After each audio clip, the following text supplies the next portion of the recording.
आज मी तुमच्यासाठी खूप छान अशी रेसिपी घेऊन आलेली आहे। ती रेसिपी म्हणजे इंद्रायणी तांदळापासून जीरा राईस कसा बनवायचा हे आज आपण पाहणार आहोत। तेही पातेल्यामध्ये आज बनवणार आहोत आपण। बिना करपता पाण्याच्या अचूक प्रमाणासह आज मी तुम्हाला सांगणार आहे की इंद्रायणी भाताचा जीरा राईस कसा बनवायचा। चला तर मग आजच्या रेसिपीला सुरुवात करूया।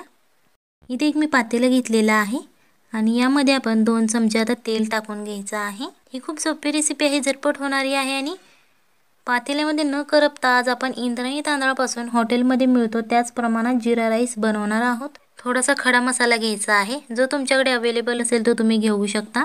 यामध्ये मी इलायची, तेजपत्ता, दालचिनी आणि अजून 2-3 आयटम्स घेतलेले आहेत। आता हे छान असे तेलामध्ये फ्राय करून घ्यायचे आहेत। आता इथे आपण जीरा राईस बनवणार आहोत, तर इथे टिप आहे।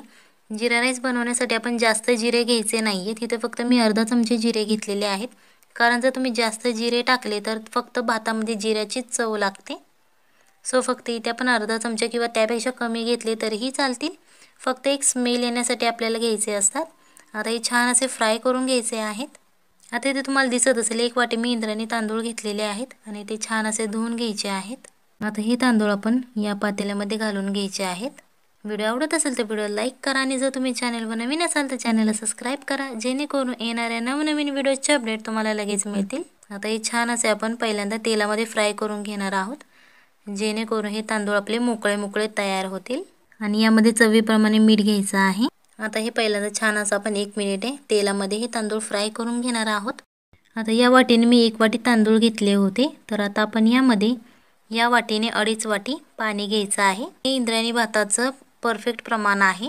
जर तुम्ही इथे 1 वाटी तांदूळ घेतलं असेल तर तुम्ही इथे 2.5 वाटी पाणी घ्यायचं आहे, जेणेकरून छान असा तुमचा मऊ भात तयार होईल। अजिबात जास्त पाणी लागत नाही, बट हे तुमच्या तांदळावर डिपेंड करणार आहे। जर तुमच्याकडे जाडा इंद्रायणी तांदूळ असेल तर तुम्हाला इथे 3 वाटी पाणी लागेल आणि या आकाराचा जर तुमच्याकडे तांदूळ असेल तर 2.5 वाटीमध्ये आपला हा भात तयार होतो। आता हे आपलं पाणी यामध्ये घालून झालेलं आहे। आता हे छान असं मिक्स करून घ्यायचं आहे। आता तुम्हाला दिसत असेल आपला तांदूळ उकळायला लागलेला आहे। सुरुवातीला हा भात आपण हाय फ्लेम वरतीच उकळून देणार आहोत। तुम्हाला दिसत असेल बघा, खूप जास्त आता उकळायला लागलेला आहे। जोपर्यंत हे पाणी अर्ध होत नाही तोपर्यंत हा भात उकळून द्यायचा आहे हाय फ्लेम वरतीच। आता तुम्हाला दिसत असेल भातातलं पाणी आटत आलेलं आहे। आता आपण गॅस बारीक करायचा आहे आणि त्याच्यावरती हे झाकण ठेवायचं आहे आणि 5 मिनिटासाठी असंच पाणी आटोपर्यंत हे झाकण ठेवायचं आहे।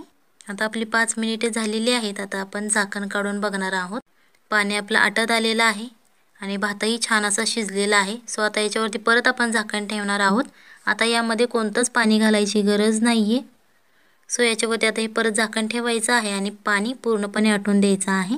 आता तुम्हाला दिसत असेल बघा, मी अजून 3 ते 4 मिनिटे शिजवला होता आणि यामधलं आता सगळं पाणी आटलेलं आहे। खूप छान असा आपला मोकळा इंद्रायणी भात तयार झालेला आहे।